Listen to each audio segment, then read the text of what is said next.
बहनों। प्रभु, आपने उन्हें उचित दंड दिया। ऐसी दुष्टाओं को ऐसा ही दंड मिलना चाहिए। कहाँ वो विवाह के लिए गौरांग बनना चाहती थी, किंतु बन गई काग जैसी। नहीं नहीं ऋषिवर, मैंने कुछ नहीं किया।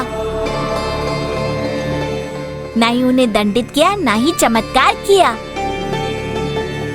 और ना ही किसी प्रकार का पक्षपात किया। तो फिर उसका गोरा रंग श्याम कैसे हो गया प्रभु? उनके अपने कर्मों के कारण ऋषिवर। उनके साथ हुआ केवल इतना ही था। जो रंग उनके मन का था, वो रंग उनके मुखारविंद का हो गया। और आत्मा का संबंध तो पूरे दिल से है ऋषिवर। तो अब भी उन्हें अपने भूल का पछतावा था या नहीं प्रभु? बहुत भारी पछतावा था उन्हें ऋषिवर, पर अब कुछ हो भी नहीं सकता था। काश वो सुविचार उन्हें पहले आ गया होता। अब तो उनके सामने रोने के अतिरिक्त दूसरा कोई विकल्प नहीं था। मूर्खों को समझाने के लिए उनकी ही भाषा का प्रयोग करना चाहिए, तभी ही वे समझते हैं। रुक्मणी और ललित स्वयं को गौरवर्ण समझकर बहुत प्रसन्न थी, जबकि वो वैसी लग नहीं रही थी। प्रभु, मुझे आश्चर्य तो इस बात का हो रहा है कि उन्हें उनको अपना रूप नहीं दिख रहा था, किंतु माता सिद्धेश्वरी को उनका रूप कैसे नहीं दिख रहा था? वो इसलिए क्योंकि वो उनकी माँ थी। संसार में सभी माताओं को अपनी संतान सबसे सुंदर लगती है ऋषिवर। माता के आँखों पर ममता एवं मोह की पट्टी बंधी होती है ऋषिवर। इसके कारण संतान के अवगुणों दिखाई नहीं देते ऋषिवर, और ऐसी ही स्थिति थी देवी सिद्धेश्वरी की।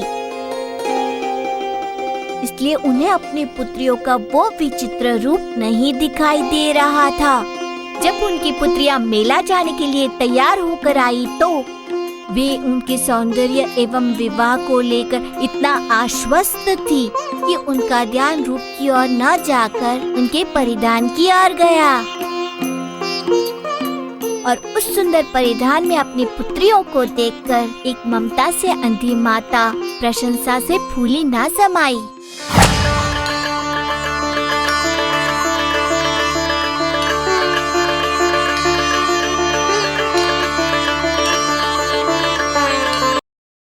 अरे वाह, मेरी राजकुमारियों, इन नूतन परिधानों में तो तुम दोनों बहुत सुंदर लग रही हो। देखना, मेले में एक नहीं कई राजकुमार तुम दोनों पे मोहित होंगे।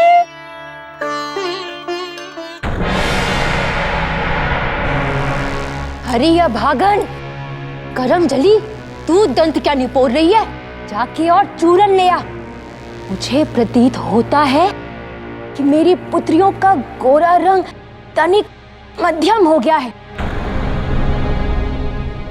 अरे क्या है, जा।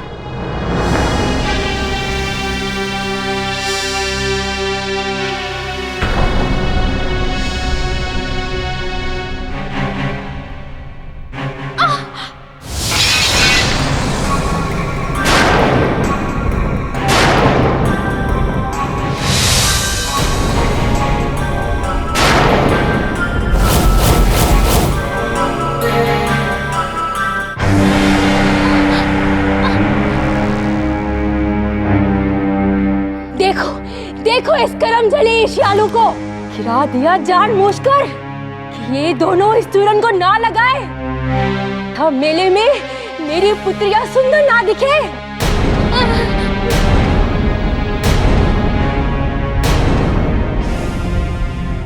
इसे प्रयोग करते समय अत्यंत ही सावधानी बरतनी होगी तुम दोनों को। इसके प्रभाव का संबंध सीधे मन के विचारों से है।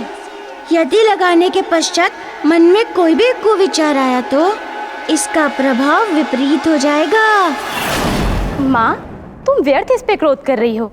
ये बला जानबूझकर क्यों गिराएगी? और यदि ये चाहे भी तो इसके चाहने से क्या होगा? तुम चिंता मत करो, हम ये गिरा हुआ चूरन ही लगा लेंगे।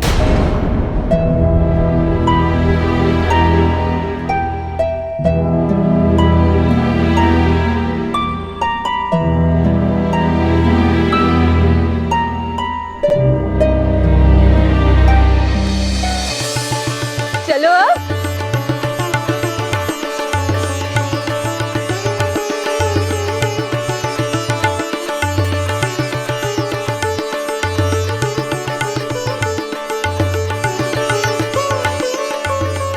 माँ,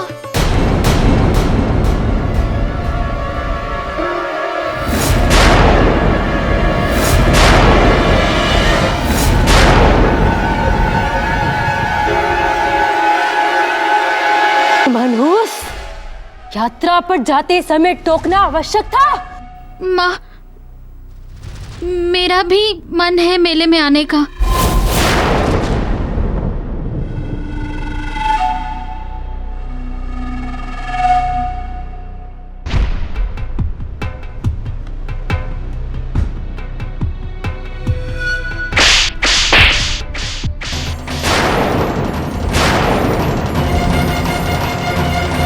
मेले में चलना है तुझे?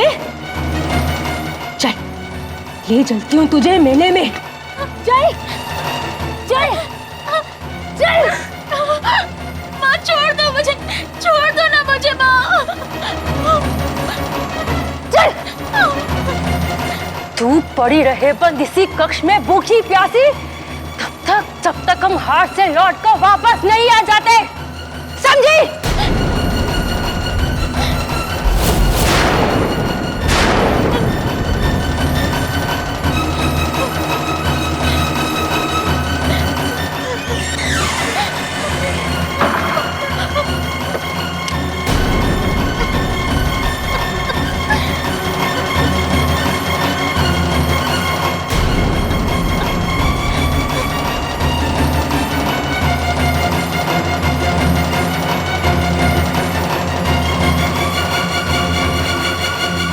चलो।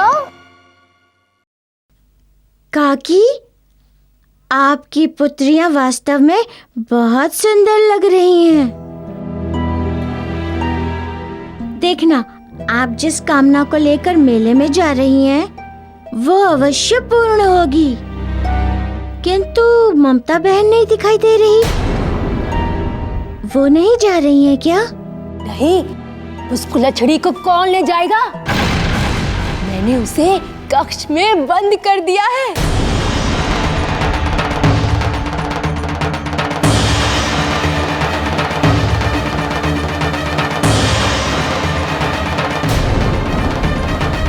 शुभ कार्य हेतु यात्रा पर जाते समय ऐसी मनहूसों का मुख भी नहीं देखना चाहिए।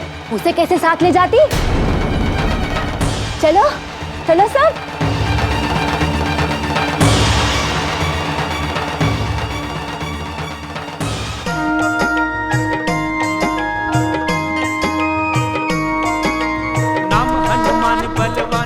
भगवान महिमा अनंत जाको सृष्टि गुण गायो है।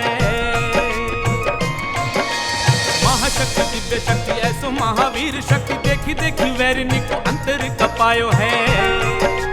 अंजनी को लाल लाल लाल काल क्रोधवंत को न समझ पावे भ्रुकुटी चढ़ायो है। बाल हनुमान महाकाल भगवान धाय वैरिणी के अंत है तू गदा को उठाया। नारायण नारायण। देवों, प्रभु हनुमान की कृपा से अब ममता के जीवन में एक स्वर्णिम बिहान होने वाला था। अब उसके जीवन की दशा एवं दिशा दोनों बदलने वाली थी। देव ऋषि, जो ममता जन्म से ही भाग्यहीन है, उसके जीवन में भला सुख कैसे आ सकता है? भक्त वत्सल कृपा निधान मेरे प्रभु हनुमान के द्वारा, जो अब सदैव उसके साथ हैं, अपनी धर्म की बहन के साथ। हम उसके सारे सुख, सारे स्वप्न पूर्ण होने वाले हैं देवों। नारायण नारायण।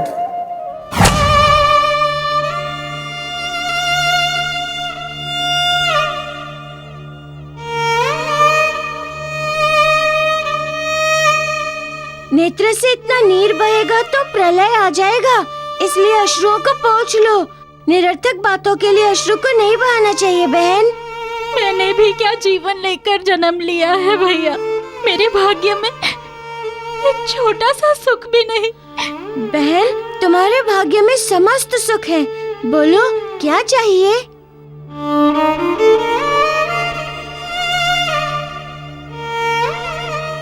एक हाट देखने तो जा नहीं सकी और किस सुख की अपेक्षा करूं?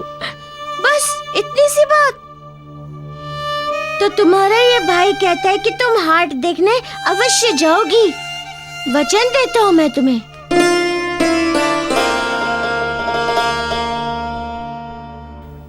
सच भैया, यदि ऐसा हुआ तो मैं बचपन के बाद अभी ही देखूंगी हाट।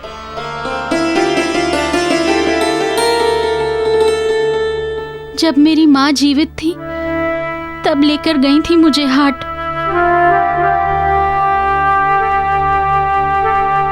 अब से तुम वो सब देखोगी, वो सब करोगी जो तुम चाहोगी। अब तुम्हारी प्रत्येक इच्छा पूर्ण होगी बहन। नहीं भैया, मैं नहीं जा सकती हाट। क्यों नहीं जा पाओगी हाट? क्योंकि मेरे पास अच्छे नूतन वस्त्र नहीं हैं। ये वस्त्र आपकी इस बिटिया पर बहुत सुंदर लगेगा। हाँ। उस दिन उस व्यापारी ने एक वस्त्र दिखाया था, बहुत सुंदर था एवं मुझे पसंद भी था, किंतु माँ ने लिया नहीं। हाँ, तो कोई बात नहीं, तुम्हारे लिए तुम्हारा ये भाई लेकर आएगा वही वस्त्र। फिर तुम चलना उसी वस्त्र को पहनकर मेरे साथ हाट में। सच? हम जाएंगे हाट? कितना आनंद आएगा, नहीं भैया? हाँ, बहुत आनंद आएगा। ऋषिवर, उस समय मैंने अपनी बहन ममता की आंखों में प्रसन्नता के आंसू देखे। मेरा हृदय गदगद हो उठा, मन प्रेम एवं प्रसन्नता से भर उठा।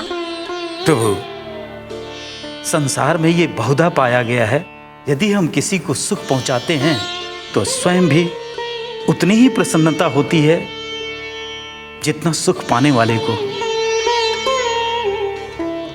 यदि हम किसी को कष्ट पहुंचाते हैं या दुख देते हैं तो अपना ही मन कचोटता है।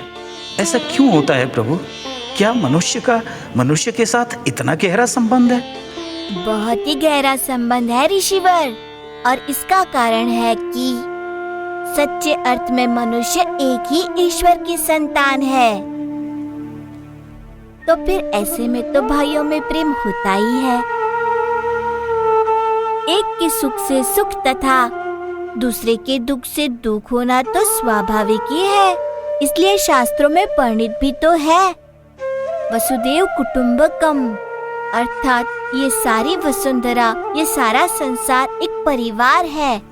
प्रभु, यदि इस संसार का सत्य यही है तो मनुष्य दूसरों को क्यों दुख देता है?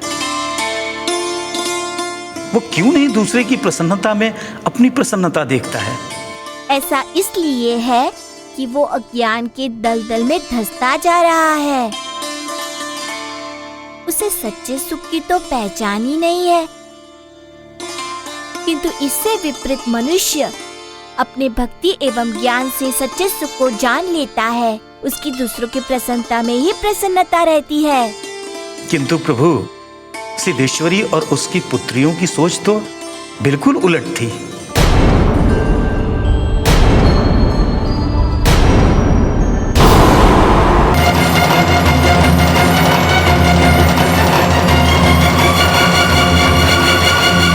चलो।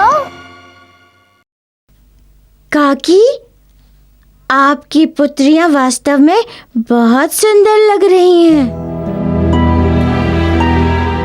देखना, आप जिस कामना को लेकर मेले में जा रही हैं, वो अवश्य पूर्ण होगी। किंतु ममता बहन नहीं दिखाई दे रही। वो नहीं जा रही है क्या? नहीं, उस कुलछड़ी को कौन ले जाएगा? मैंने उसे कक्ष में बंद कर दिया है।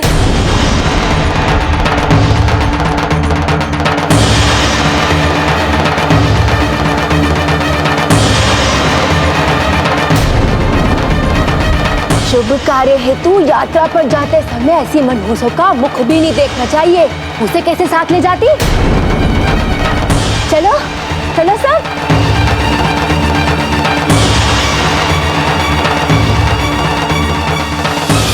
किंतु प्रभु, सिद्धेश्वरी और उसकी पुत्रियों की सोच तो बिल्कुल उलट थी।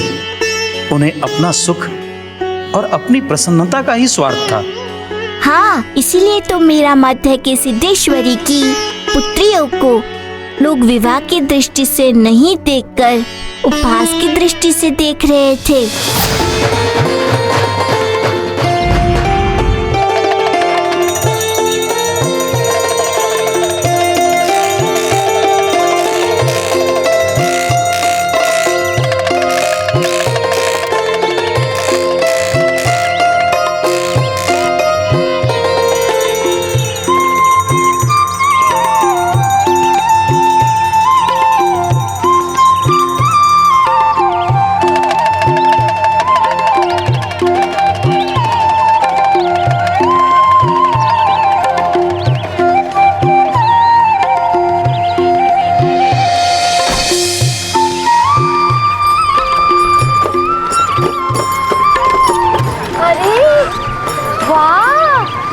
अरे पुत्रियों, ये हाट है। यहाँ नाना प्रकार के लोग आते हैं। व्यवहार ऐसा शालीन रखो कि लोग तुम में राजकुमारी की झलक देखें। तभी तो कोई राजकुमार अथवा नगर क्षेत्र का पुत्र तुम दोनों को पसंद करेगा और विवाह का प्रस्ताव रखेगा। माँ, ये सब हमें घूर क्यों रहे हैं? घूर नहीं रहे हैं पुत्रियों, प्रसन्न हो रहे हैं। पर माँ, ये सब लोग हमको देखकर हंस क्यों रहे हैं? हाँ माँ, मैंने भी अनुभव किया है। क्या कुछ अप्रिय है? अरे नहीं नहीं पुत्रियों, तुम्हें भ्रम हो रहा है। लोग हंस नहीं रहे हैं, तुम्हारी सुंदरता को देख के प्रसन्न हो रहे हैं। बिल्कुल सही कह रहे हैं।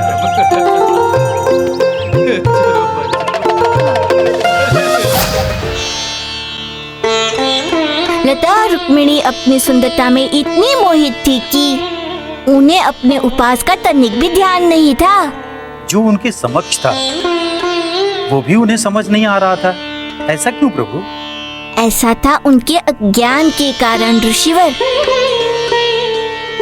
मनुष्य के आत्मा पर जब माया का पर्दा पड़ा हुआ होता है ना ऋषिवर, तब तक माया उन्हें सत्य की अनुभूति नहीं होने देती। माया को इसलिए तो ठगनी कहा गया है। भटकाव की कारक होती है माया, परंतु सब कुछ संसार में उसी के ही वशीभूत है। धन की माया में लिप्त है तो कोई रूप की माया में। किसी को बल का अभिमान है तो किसी को अपने राजा होने का अभिमान है, तो कोई अपने बुलंदी के मुंह में अखंड डूब चुका है। संपन्न संसार सही मार्ग एवं उचित दिशा से भटक गया है। किंतु जिसने भी माया पे विजय प्राप्त कर ली है वे इस प्रभाव से मुक्त है। इस पृथ्वी पर अर्जित ये सारा अति सुख मोहादिक संसारक यही सुख जाना है। धन, बल, रूप, उपलब्धि, यश, कीर्ति सब मिथ्या है। सत्य मात्र एक है, ईश्वर की भक्ति। उस परमपिता में लोभ, जो सच्चे मन से प्रभु द्वारा आमंत्रित कार्य करेगा, बस उसे ही ईश्वर की प्राप्ति होगी। और यही कारण था कि निर्मल मन ममता के जीवन में राजकुमार सिद्धार्थ आने वाले थे। किंतु वो कैसे प्रभु? ममता तो अभी तक मेला भी नहीं पहुंची थी। उसे तो उन लोगों ने कक्ष में बंद करके रखा था। आपका संशय बिल्कुल ही उचित है ऋषिवर। ममता को मेला पहुंचने में विलंब तो अवश्य ही हो रहा था, किंतु भाग्य के लिखे जाने में विलंब नहीं था। ममता का भाग्य लिखा जा चुका था, जिसके अनुरूप उसका आचरण इन कार्य में था। विपदा के बाद भी बड़ों के प्रति मान सम्मान, प्रेम, स्नेह ईश्वर को यही तो प्रिय है।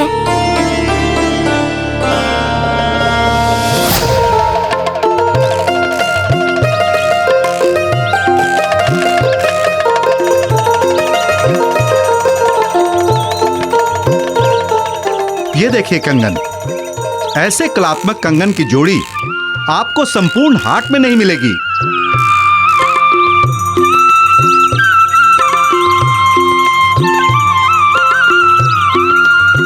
अत्यंत सुंदर है। इसे मैं ले तो लूं, किंतु पहनाऊंगा किसे? इतने सुंदर कंगन के लिए एक सुंदर कलाई का होना आवश्यक है।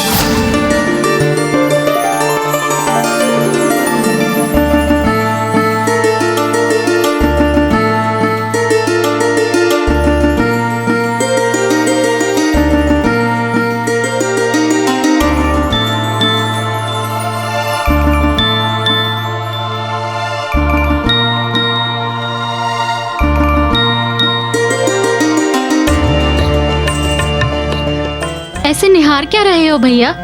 स्वर्गलोक से उतर कर आई अपनी बहन को। बिल्कुल अप्सरा लग रही हो तुम। अप्सरा? अप्सराओं को देखा है तुमने? हाँ, नहीं, मेरा अर्थ था कि अप्सराएं संभवतः इतनी ही सुंदर होती होंगी। चलो अब चलें।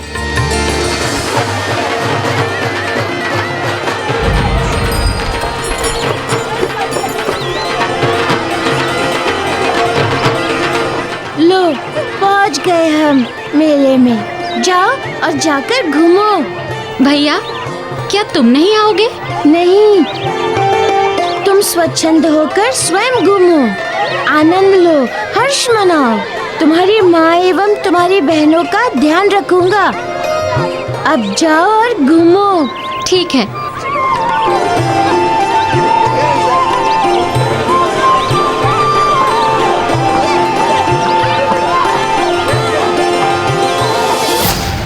उसे मेला पहुंचने में घर से निकलने में ही विलंब हो गया था। यदि पृथ्वी मार्ग से जाते तो मेला पहुंचते पहुंचते संध्या हो जाती। मेला पहुंचना था तो मैंने आकाश मार्ग का आश्रय लिया।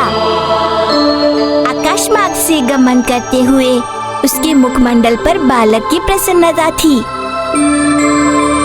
उसने स्वयं को प्रथम बार भाग्यवान माना, किंतु भाग्य अभी भी उसके साथ नहीं था। प्रभु, दुर्भाग्य ने उसका साथ अभी भी नहीं छोड़ा था। नहीं ऋषिवर, दुर्भाग्य अभी भी उसके साथ था। कैसे प्रभु, ये तो बताइए। महामेले में देवी सिद्धेश्वरी को अपनी पुत्रियों के लिए कंगन ग्रहण करते समय राजकुमार सिद्धार्थ के पिता से भेंट हो गई। उस राजकुमार सिद्धार्थ के पिता से जो ममता का भाग्य बनने वाला था। अरे नगर श्रेष्ठ जी, प्रणाम। प्रणाम। सिद्धेश्वरी जी आप? जी हाँ, मैं अपनी पुत्रियों को लेकर आई थी। आपका एक पुत्र भी था ना? अब तो वो नौजवान हो गया होगा। वो नहीं आया क्या मेले में? आया है ना। वो नीले वस्त्र में खड़ा है अपने मित्र के साथ।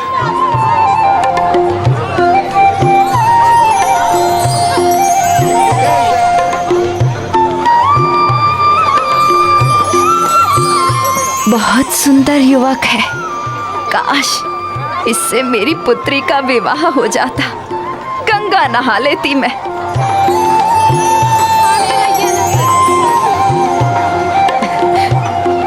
अभी आपने अपने पुत्र का विवाह नहीं किया है क्या? विवाह कराने की इच्छा है, किंतु उसे कोई कन्या पसंद ही नहीं आती। मेरी पुत्रियों का भी बस वही हाल है। कोई युवक उन्हें पसंद ही नहीं आता। यदि आप अनुमति दें तो क्या मिलवा दूं अपनी पुत्रियों को आपके पुत्र से।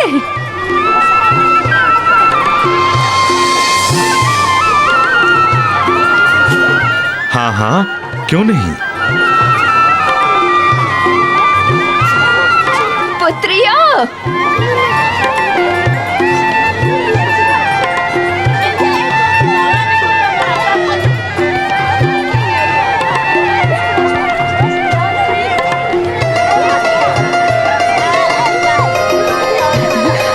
ये है मेरी राजकुमारियां।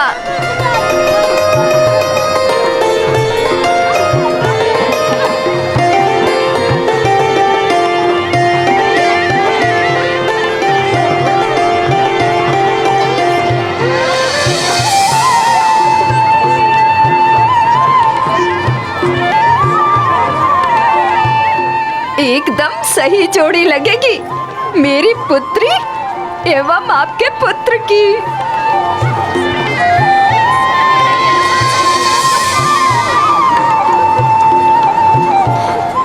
पुत्रियों, वो जो नीले वस्त्र में युवक है ना, वो नगर श्रेष्ठ जी का सुपुत्र है।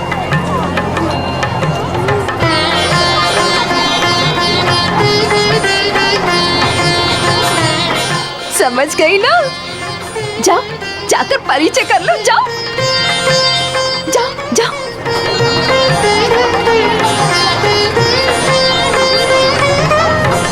वाह काकी, यहाँ भी वही जा रही हो शुभ कार्य करने और मन में मलिन विचार।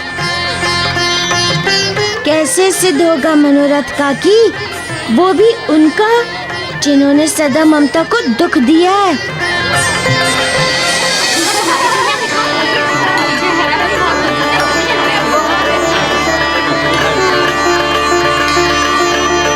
सिद्धार्थ, यहाँ इस मेले में एक से एक सुंदर नवयौवना आई हैं और एक तुम हो कि पलक उठा के किसी को देख ही नहीं रहे। क्योंकि यहाँ कोई देखने योग्य नहीं है मित्र, कोई सुंदर नहीं है। मेरे लिए सुंदरता का अर्थ है जिसके नैनों में मैं देखूं तो संपूर्ण संसार सुंदर दिखाई दे। समझ गया, तुम परियों की बातें कर रहे हो जो तुझे मिलने से रही। सिद्धार्थ, तू एक काम कर। क्या? मैं तुझे एक कमंडल और चिमटा ला के देता हूँ तथा साथ में हिमालय जाने का मार्ग भी बता देता हूँ। तू वहीं जाकर धुनी रमा दे भैया। इस संसार योग्य प्राणी तू मुझे अब नहीं लग रहा। ऋषिवर, ये संसार मूलाधिक 3 तत्वों पर टिका हुआ है। वो कौन कौन से हैं प्रभु? सत्य, शिव एवं सुंदर, जिसे वेदों में सत्यम, शिवम एवं सुंदरम कह के वर्णित किया गया है। मनुष्य के जीवन के आधार यही 3 तत्व है ऋषिवर। इस कथन का अर्थ क्या है प्रभु? उसका अर्थ ये हुआ कि ऋषिवर, शिव जो साक्षात ईश्वर है, वे उन्हीं को ही प्राप्त होते हैं। उनकी कृपा उसी पर होती है जो सुंदर सत्य को जान चुका होता है। जिस पर ईश्वर की कृपा हो गई, समझिए वो तो स्वयं ही सुंदर हो गया। इसलिए उनके सौंदर्य को मूल्यहीन कहा गया है तथा अधिक मूल्यवान महासुंदरता को मान गया है। हृदय की सुंदरता कैसी होती है? जिसके हृदय में करुणा बसती है, जिसके हृदय में दूसरों के लिए प्रेम होता है, वही हृदय की सुंदरता होती है। हृदय भी सुंदरता से ही आकर्षित होता है ऋषिवर। दूर की सुंदरता में वो आकर्षित नहीं होता। जिनका हृदय सुंदर नहीं होता, उनसे संसार दूर भागता है। और यही ललिता एवं रुक्मणी के साथ हो रहा था। राजकुमार तो उन्हें देख तक नहीं रहा था। देख तक नहीं रहा था? नहीं। ऐसा क्यों प्रभु? इस दुराव का कारण क्या था? उनके हृदय की कुरूपता। उनका हृदय सुंदर नहीं था और सुंदर नहीं होने के कारण उनमें वो आकर्षण नहीं था। उनके हृदय में छल, कपट और स्वार्थ भरा हुआ था, जबकि दूसरी ओर ममता का हृदय सुंदर था क्योंकि उसके हृदय में परोपकार भरा हुआ था। इसलिए वो ममता के हृदय की सुंदरता पर राजकुमार सिद्धार्थ आकर्षित हुआ था। उसके परोपकार करने की भावना को देखकर ही सिद्धार्थ के हृदय में उसके प्रति प्रेम की भावना का जन्म हुआ था। प्रभु, इस संस्मरण से तो यही बोध होता है कि प्रेम में दैहिक रूप का कोई महत्व नहीं है। महत्व है तो केवल आत्मिक रूप का, आत्मिक सुंदरता का। बिल्कुल ऋषिवर, ईश्वर ने सत्य का अनुभव करने हेतु मनुष्य को 5 ज्ञान विद्या प्रदान की है, जिनमें चक्षु बहुधा बाह्य सुंदरता को ही देखता है तथा महत्व देता है और उससे ही संबंध सत्य मान लेता है, जबकि रूप सुंदर वही होता है जबकि रूपधारी में करुणा एवं पवित्रता की भावना हो। उसका प्रत्यक्ष प्रमाण ममता थी। मेले के सभी व्यापारियों से उसे अपने यहाँ की वस्तु देने ले आए थे। इस नेत्रहीन बूढ़ी माँ की सहायता करना मेरा धर्म है।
काकी, चलिए मैं आपको बाहर तक पहुंचा देती हूँ।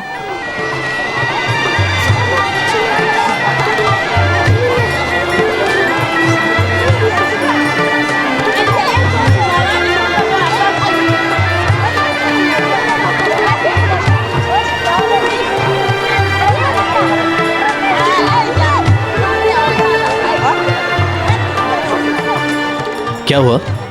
आपके पिताश्री ने हमें भेजा है। आप हमें पसंद हैं। हम दोनों बहुत ही सुंदर हैं और माँ ने कहा है कि हम दोनों में से किसी एक को पसंद कर लें।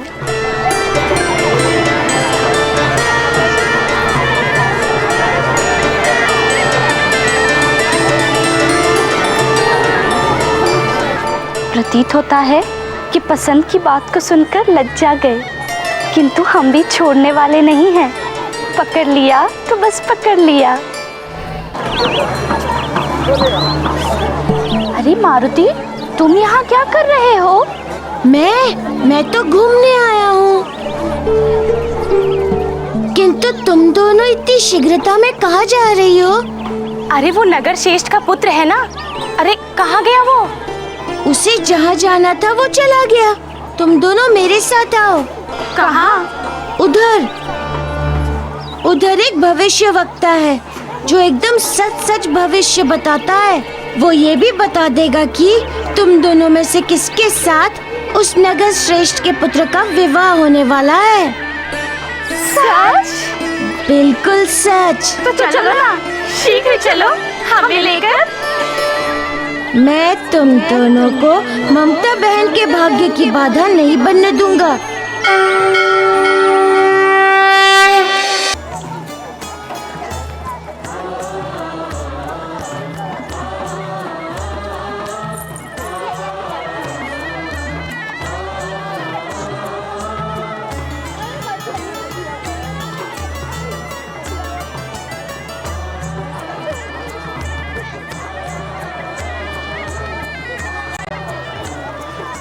ये देखो पुत्री,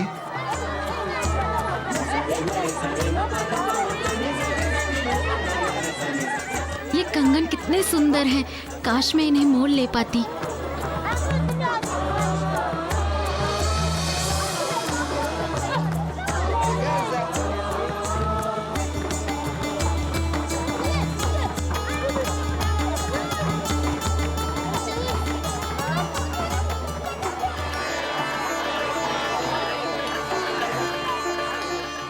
बहुत ही सुंदर लग रहे हैं ये कंगन आपकी कलाई में। इन हीरो की खूबसूरती और भी बढ़ गई है आपकी कलाई में आकर। ले लीजिए। नहीं नहीं, मुझे नहीं चाहिए ये कंगन। मैं तो बस यूं ही।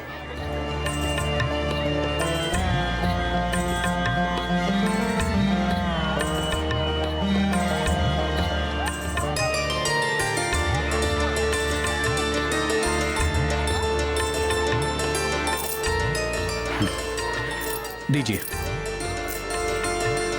सुनिए, सुनिए तो सुनिए, आपसे कुछ बात करनी है।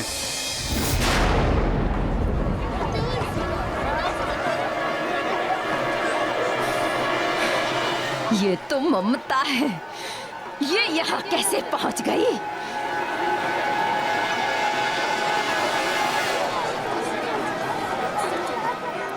ये प्रधान जी का पुत्र, ये सभागी के पीछे। ये तो मेरी पुत्रियों के पीछे होना चाहिए था। ये तो अनर्थ हो रहा है। कहाँ है मेरी पुत्रियां? कहाँ है? ऋषिवर, जब देवी सिद्धेश्वरी ने ममता को मेले में देखा तो पहले तो उसे अपनी आंखों पर विश्वास ही नहीं हुआ कि वो ममता है। ऐसा क्यों प्रभु? भला कोई अपने परिजन को पहचानने में कैसे भूल कर सकता है? कर सकता है ऋषिवर। और देवी सिद्धेश्वरी का ऐसा भाव करना स्वाभाविक था, क्योंकि वो तो ममता को कक्ष में बंद कर आई थी। पर उन्हें क्या पता कि ममता के साथ तो साक्षात ईश्वर है, जिनके लिए कुछ भी असंभव नहीं। फिर क्या हुआ प्रभु? कथा तो बहुत रोचक है। देवी सिद्धेश्वरी को उससे भी बड़ा आघात तब लगा जब उन्होंने राजकुमार सिद्धार्थ को ममता के साथ देख लिया और अपनी पुत्रियों को वहाँ नहीं देखा और शीघ्र अपनी पुत्रियों को खोजने निकल पड़ी। क्यों प्रभु? उन्हें उनको ढूंढने की क्यों आवश्यकता पड़ गई? वो तो राजकुमार के पीछे ही थी, फिर कहाँ रुक गई वो? रुकी नहीं थी, रोकी गई थी। रोकी गई थी? किसने रोका था? मैंने ऋषिवर। आपने प्रभु?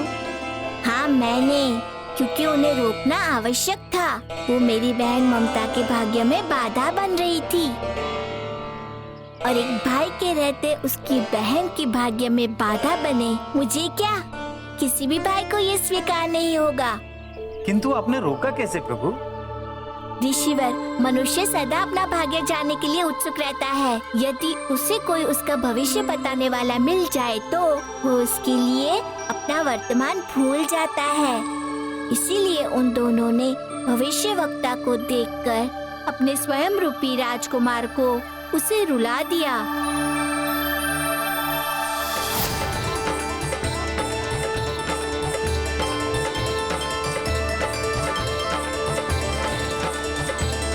कहीं मैं कोई स्वप्न तो नहीं देख रही? कोई मुझसे भी प्रेम कर सकता है? मुझ अभागन को भी? मैं भी किसी को अच्छी लग सकती हूँ? क्या मैं हूँ प्रेम करने योग्य? मेरा दुर्भाग्य आपके इन अनमोल वचनों को सुनकर भी विश्वास करने से रोक रहा है।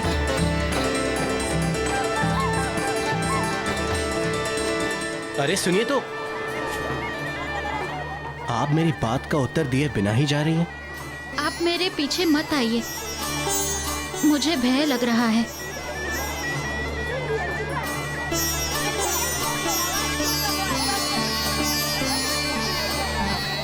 किससे? मेरा अर्थ है आप यहाँ मेले में किसके साथ आई हैं? मैं क्यों बताऊं कि मैं अकेली आई हूँ?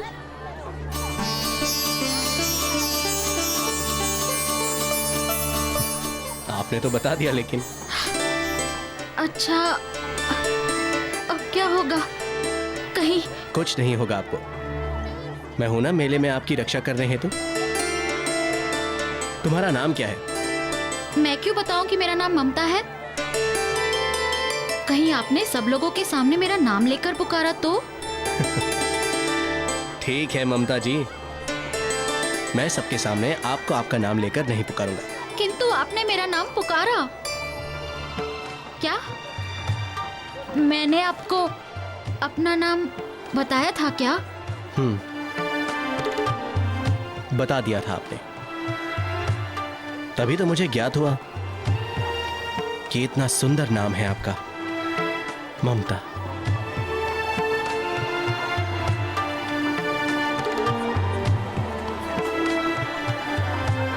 मैं ये कंगन तुम्हारे लिए लेकर आया था और ये बताने आया था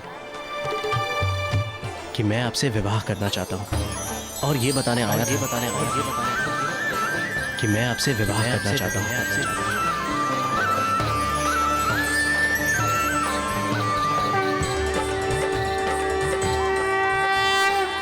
ये जानते हुए कि मैं आपके विषय में कुछ नहीं जानता और आपके अतिरिक्त और कुछ जानना भी नहीं चाहता।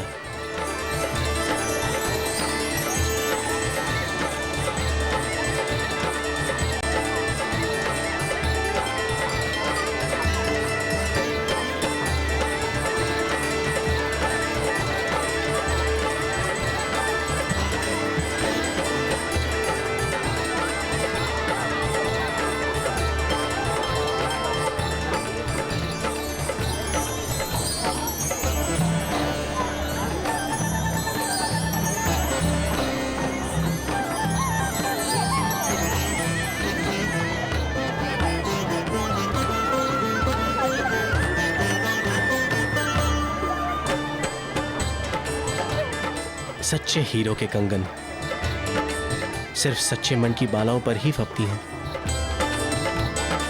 क्या आप सच में मुझसे विवाह करेंगे? हाँ, मैं सच में तुमसे विवाह करूंगा।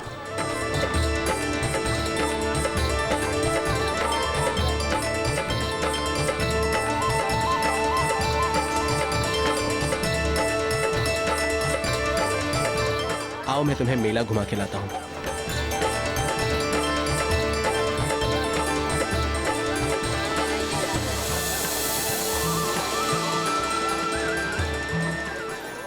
बहन, आज से तुम भाग्यहीन से भाग्यशाली हो गई हो। कभी भी स्वयं को अभागन मत कहना। प्रभु, स्थिति तो बहुत ही जटिल हो गई थी।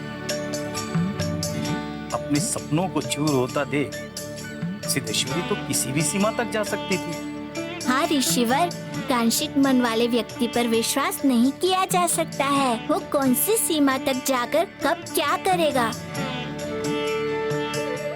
और वो भी इतनी दुष्टा थी कि उसने अपने अत्याचार को ममता का दुर्भाग्य सिद्ध कर दिया था। ममता को उसने ऐसे दुख के सागर में धकेल दिया था कि ममता तन और मन दोनों से दुर्बल हो चुकी थी ऋषिवर। इसलिए उसे किसी भी प्रसन्नता पे विश्वास नहीं हो रहा था कि क्या ये प्रसन्नता सचमुच उसके नसीब की है। और इसका कारण ये है कि प्राग में मनुष्य सपने में भी सुख की कल्पना नहीं कर पाता। प्रभु, तो क्या ममता को सिद्धार्थ प्राप्त नहीं हुआ? कैसे नहीं प्राप्त होगा ऋषिवर, सबका भाग्य जो बदल रहा था।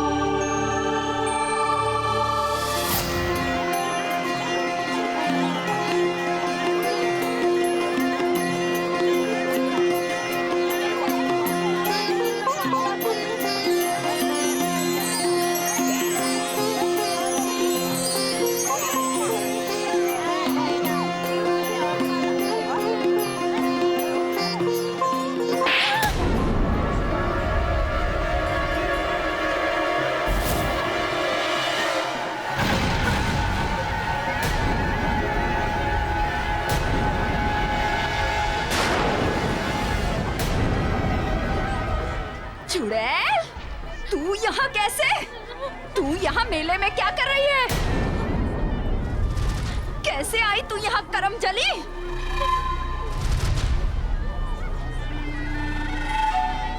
कौन है आप? एवं आपने इन्हें थप्पड़ क्यों मारा?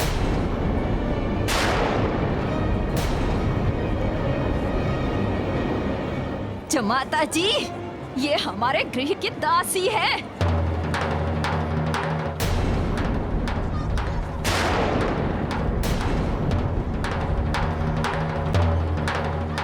ये बिना मेरी अनुमति के राजकुमारी के समान साज सिंगार करके यहाँ घूमने आ गई।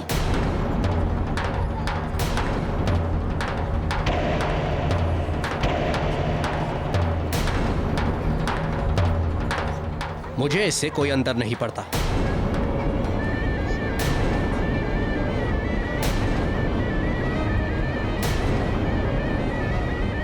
ये दासी हैं अथवा दासियों की स्वामिनी राजकुमारी।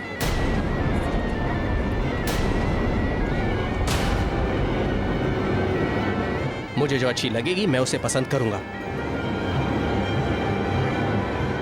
उसी से विवाह करूंगा।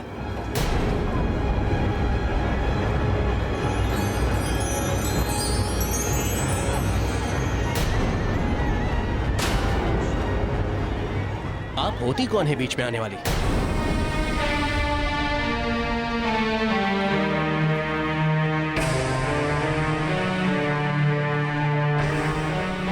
अरे मैं आपकी सासू मां जमाता जी। हाँ, आपका विवाह होने वाला है मेरी पुत्रियों के साथ।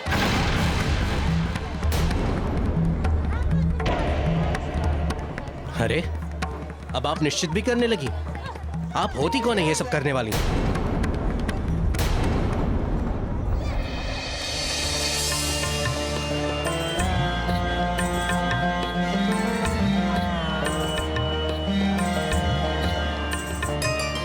आइए काकी, चलिए मैं आपको बाहर तक पहुंचा देती हूँ।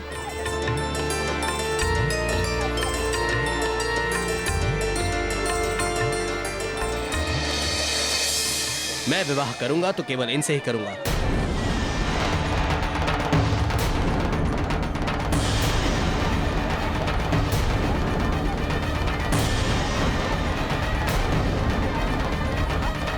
आपको मेरा प्रस्ताव अस्वीकार तो नहीं है ना?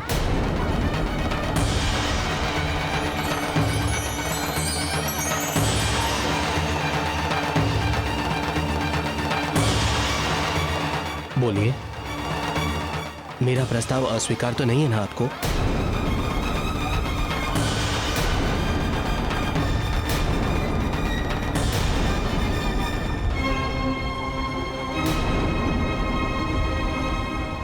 अरे ये अभागन क्या बोलेगी जमाता जी? इसने तो आपको पर गलाया है। रुकिए, मैं इसे अभी ठीक करती हूँ। बस काकी बस।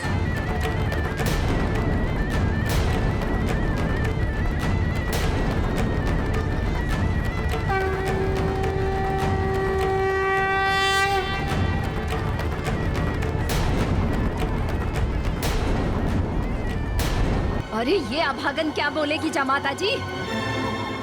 इसने तो आपको पर गलाया है। रुकिए, मैं इसे अभी ठीक करती हूँ। बस काकी बस।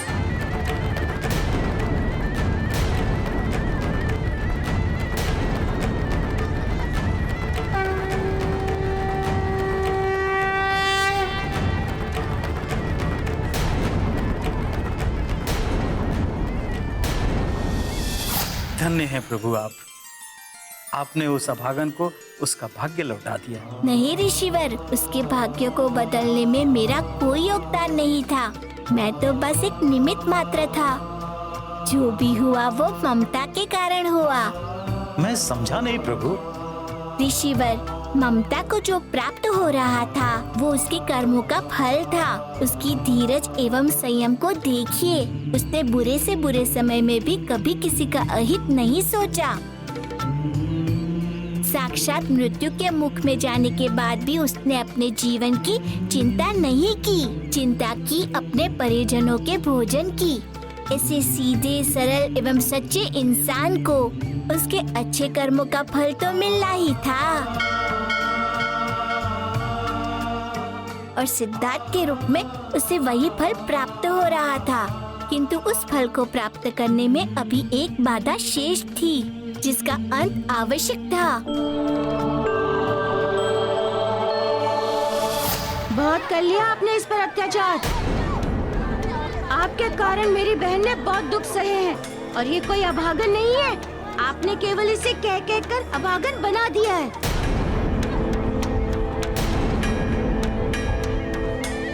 आपने कभी इसे अपने भाग्य का दर्शन ही नहीं करने दिया। किंतु आज किसी के भाग्य ने स्वयं इसे चुन लिया है और अब आज ये चयन करेगी अपने कर्म को। कहो ममता बहन, क्या तुम्हें सिद्धार्थ का विवाह प्रस्ताव स्वीकार है?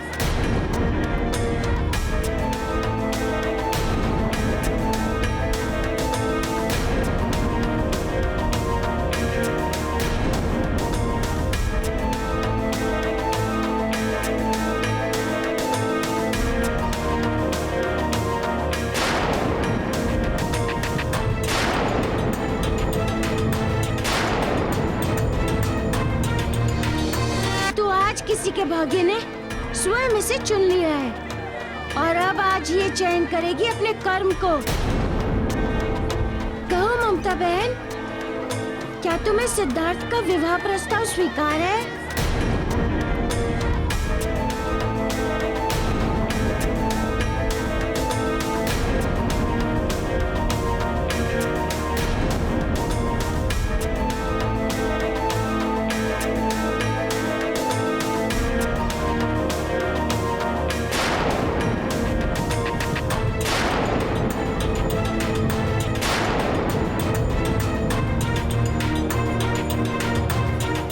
माता जी, ये आप अनुचित कर रहे हैं। आप अपने पिताश्री की इच्छा का मर्दन कर रहे हैं। उनकी उत्कट अभिलाषा थी कि आपका विवाह मेरी पुत्रियों से हो, किंतु ऐसा कर आप नहीं पुत्र,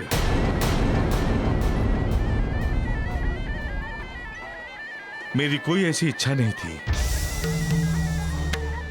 तुमने जो किया अत्यंत ही उचित किया है।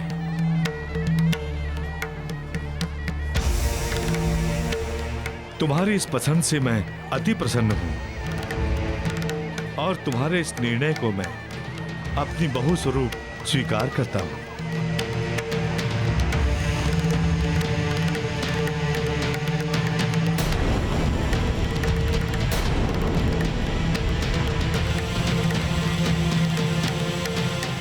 तो फिर विलंब किस बात का? वर वधू वर यात्री सभी तो है यहाँ पर इस पवित्र बंधन के साक्षी। ले जाइए वधू को अपने गृह। वैसे भी पुत्रियां तो पराया धन होती हैं।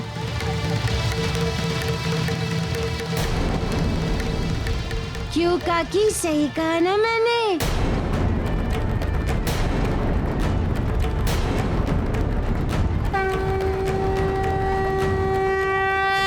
चलो पुत्री, चलकर मेरे घर को स्वर्ग बना दो।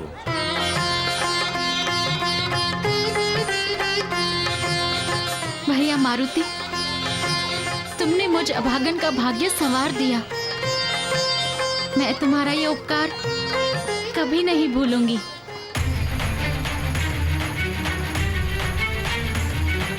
युग युग के है कथा पुरानी,